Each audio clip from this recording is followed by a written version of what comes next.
I'm Greg Schnell, the Canadian technician, here to host the Market Buzz. This show looks at weekly setups across the U.S. market. Using the tools available on StockCharts, we'll look for long time frame trades. Please subscribe to my articles, my Twitter feed, and to gregschnell.com. Thanks for taking the time to join me this morning. We got a market that's trying to push higher. The NASDAQ made new highs above the July highs, which is a nice change.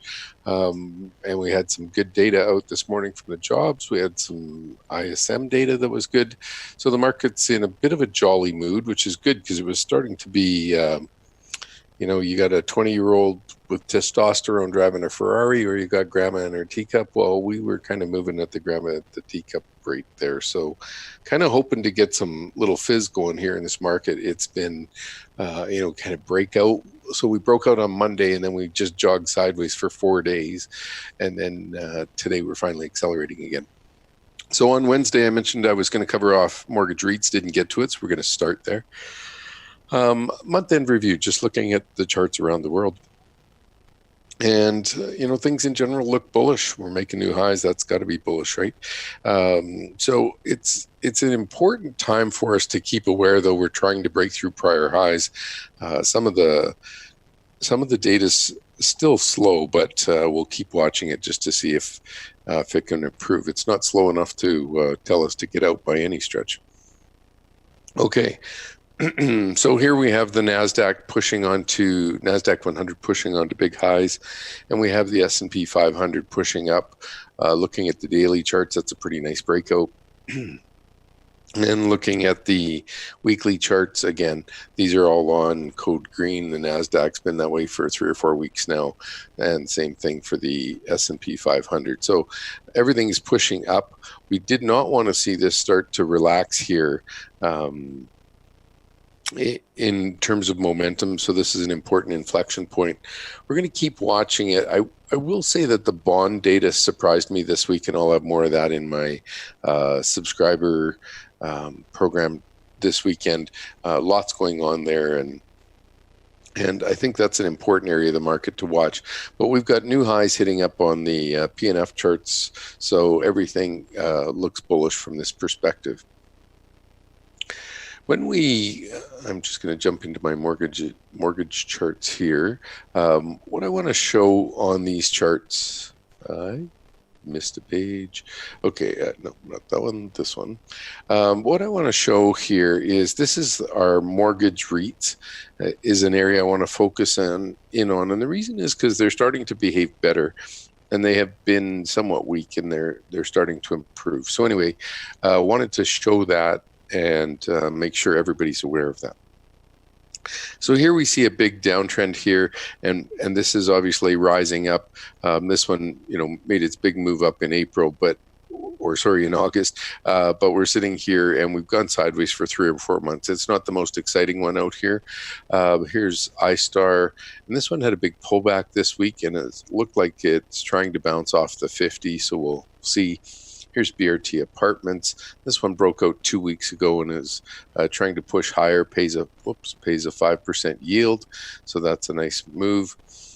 Tiptree, this one, choppy trading, so I don't really like the wide bars on it. This is a little shocking for something as stable as a mortgage REIT. But you can see it broke out to new 52-week highs and is just trying to hold that right now. Here's Ajax. This one's been trending higher for a while, and it looks, looks set to continue. Nothing wrong with that chart. PennyMac Mortgage Investment. This is just a nice ribbon higher, and it's not quick, but it pays an 8% yield. Nothing wrong with that. And so most of your gain is going to come off of the yield. Arbor Realty Trust.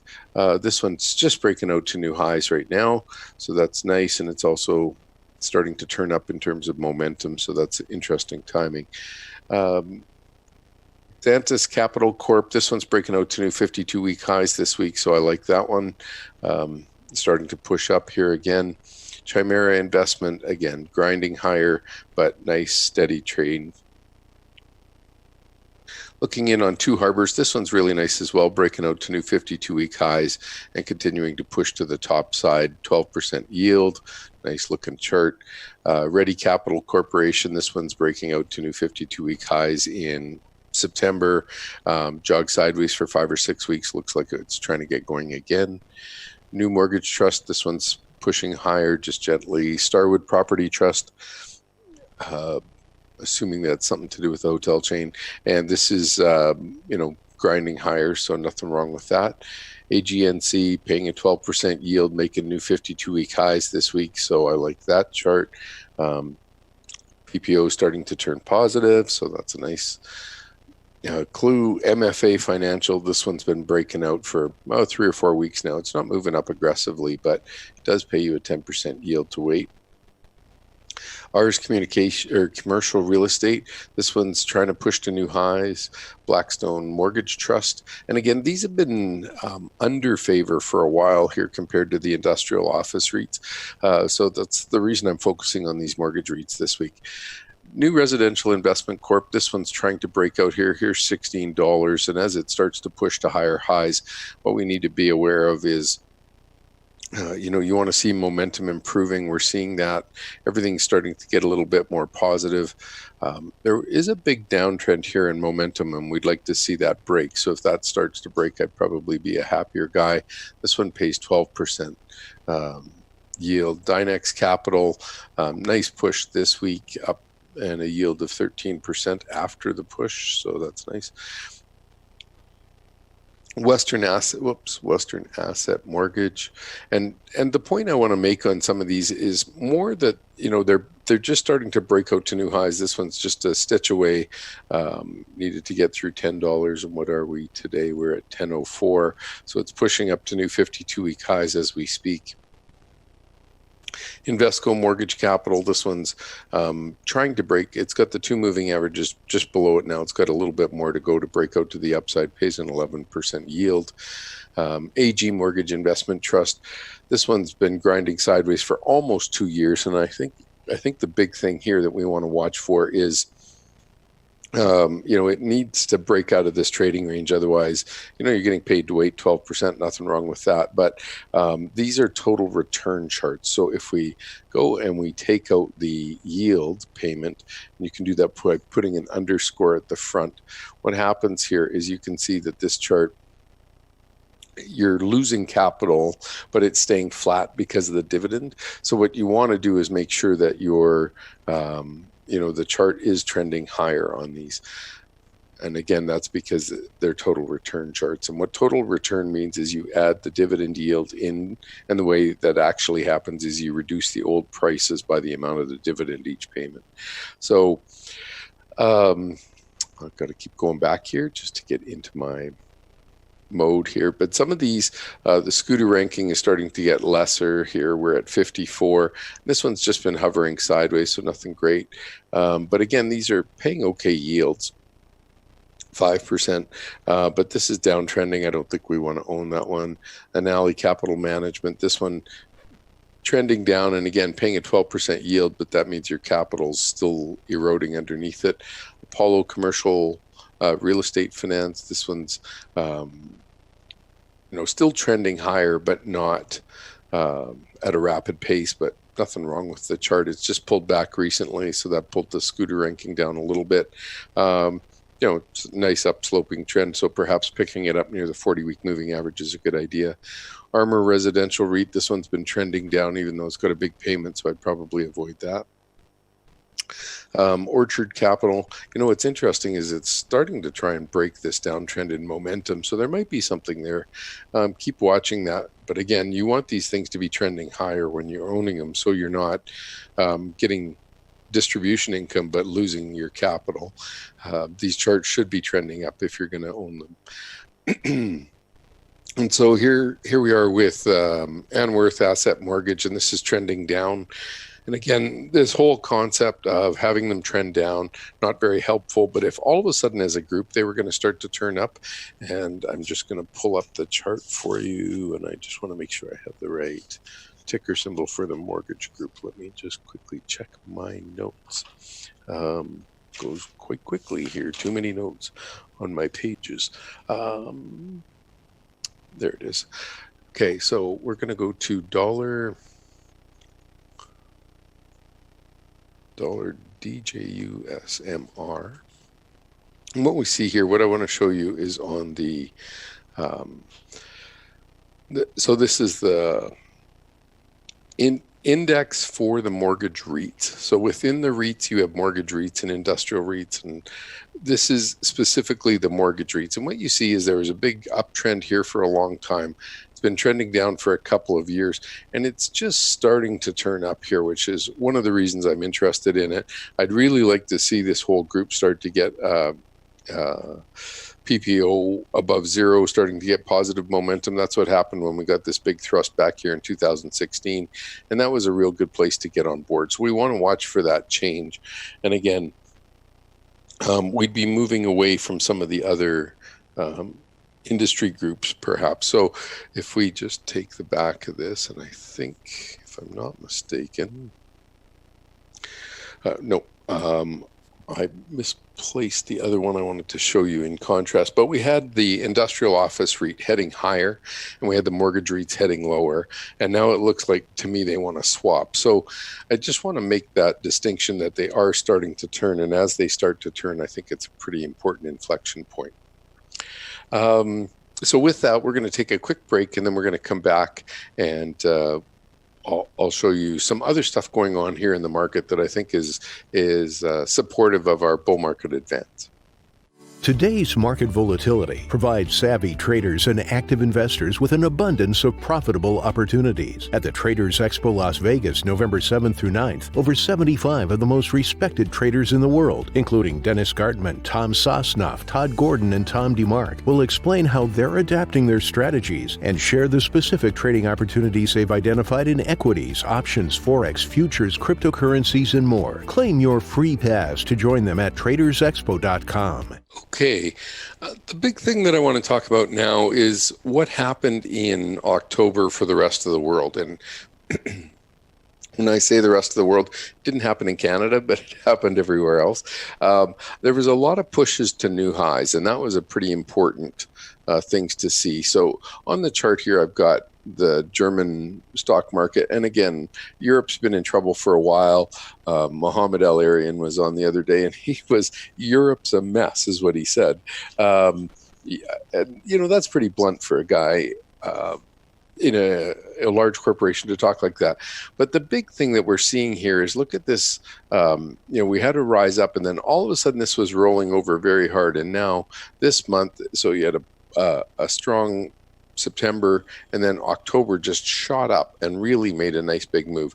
So we're above the 20-month moving average, which is bullish. And what we're going to find out is as we work through all of these charts, lots of them got back above the 20-month if they were below it before.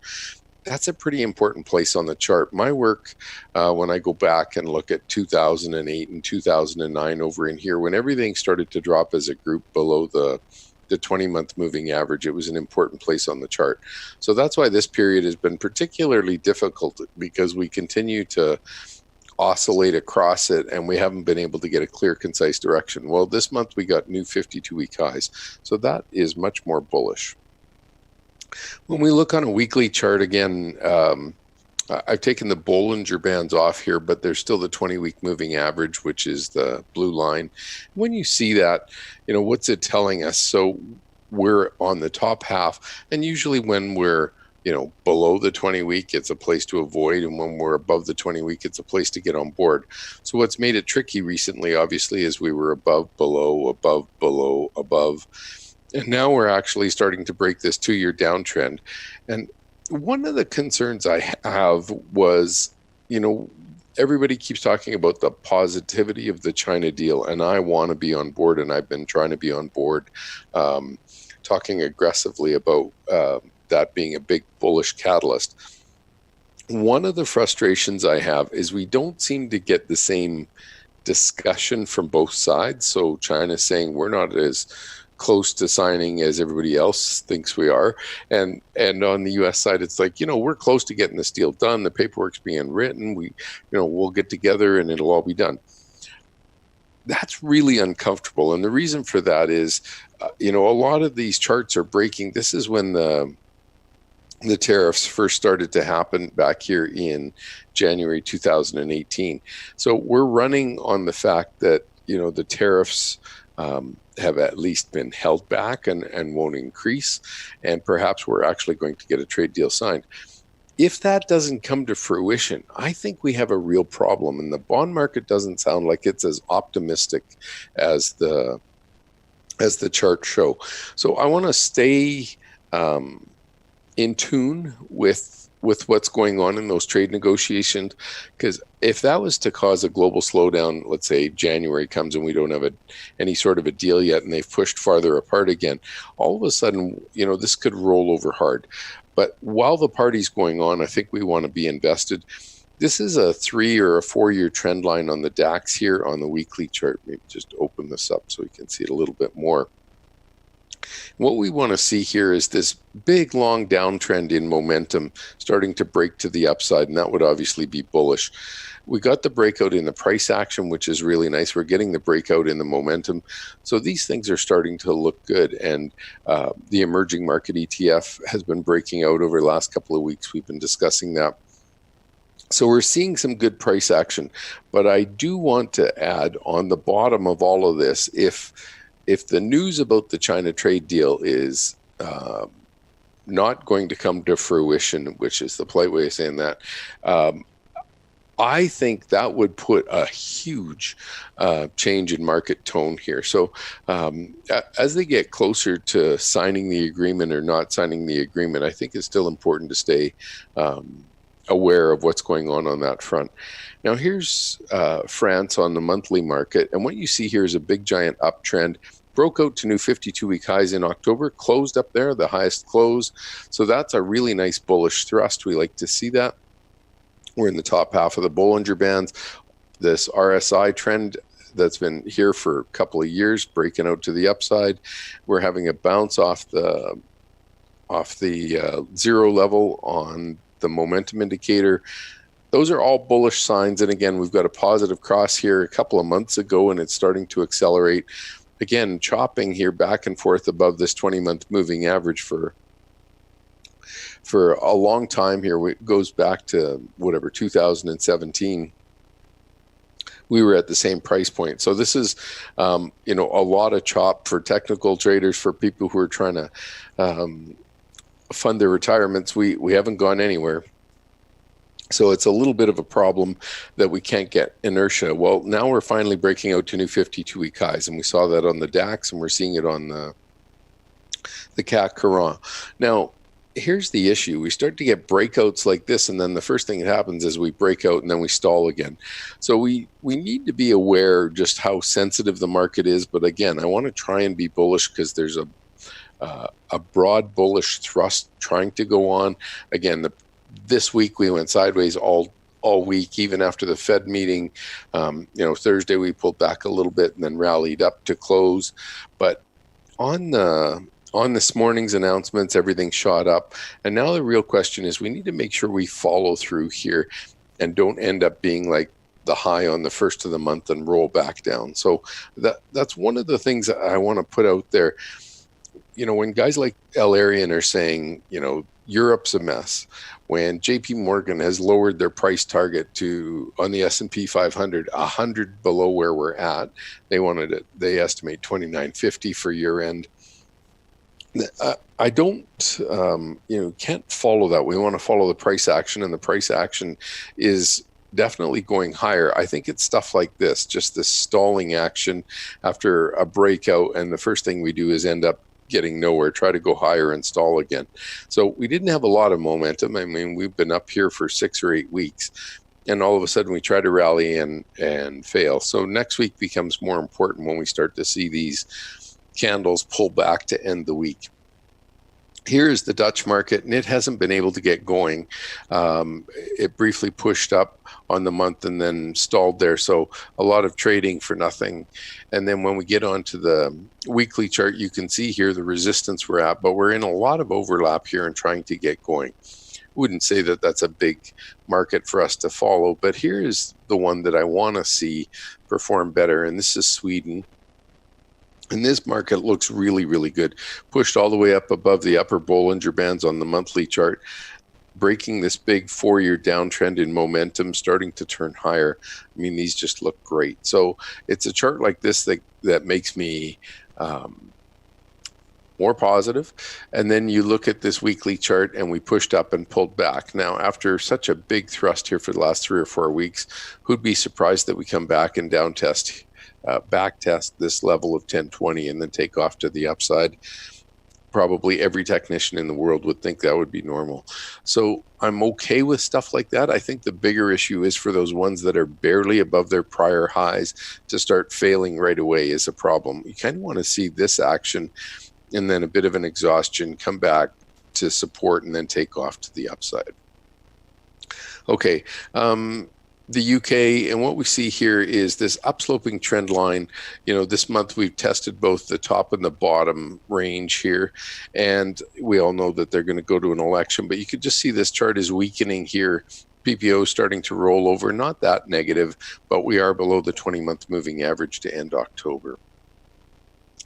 Looking at the weekly chart, you know, got this downtrend going and slight downtrend in momentum. We're right at both the 10-week and the 40-week moving average, the downtrend line. Whole bunch of indicators or confluence points that we want to be aware of. But until it makes a move either way, we don't really have a trend on this one. It's pretty much hacked sideways since the beginning of the year. Spain has been a little bit more positive. It pushed above the 20-month moving average for the first time going back, you know, mid-2018. So that was a little bit better. It's closing, let's just call it on the line for now. We are breaking this 2-year downtrend in momentum and starting to turn higher. So all of these are very positive signals. And again, you know, the big question for Spain is we come up here, test, and then we hold. Now, can we continue to go higher and live on the top half of the 20-month moving average? Whereas back in here, you know, we broke out and then we pulled back. That's nothing wrong with that. Or we go to a place like this where we've been below, we briefly get above, we close on it, and then we fail and we just keep walking down. So want to watch for that type of price action here where we fail on, you know, just trying to get the directional change in momentum.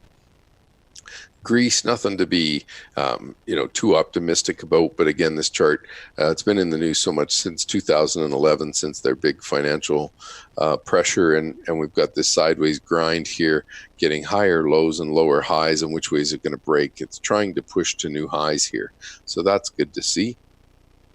And looking at the weekly chart, it's been sitting above the 20-week moving average. So that's very nice. Nothing wrong with that chart. Getting on to Shanghai, this one's starting to bother me a little bit, and this is the monthly.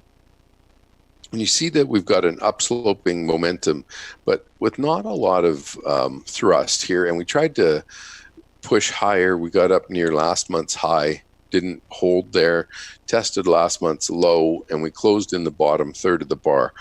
That's one of the things that's bothering me about the China trade talks is it doesn't look like the Shanghai market is that optimistic a deal gets done. Today, the Shanghai is going to finish up about 1%, so it's going to be a little bit higher than this. So it's not going to close right on the lows, but you'll notice the momentum is rolling over here right at zero. That's a bearish thing, and we, you know, again, from the largest trading partner and all that kind of stuff in terms of volume, we do not want to see this chart break down. So we're at the 10-week, we're at the 40-week. Looks like we're going to hold them into the Friday close with an up close in Shanghai this morning. But what we need to see here is that this chart starts to break above this red horizontal resistance line. And if that doesn't happen, I think that's a big clue for November. So keep your eye, just kind of one eye towards the Shanghai market and see if it agrees with the trade deal negotiations. Looking at the Hang Seng, we're below the 20-week or 20-month moving average, and obviously they've had lots of riots there. Trying to get this chart going, we need a breakout above the 20-month. And again, downtrend and momentum is still there, and we don't have an improvement showing up yet. On the weekly chart, looks like we're testing this trend line a little bit better, and on our momentum indicator on the weekly, we've actually crossed the downtrend line. So that's bullish, and we want to see that obviously start to improve. So perhaps there's some end in sight for the I don't want to call them riots, but the street rallies in Hong Kong.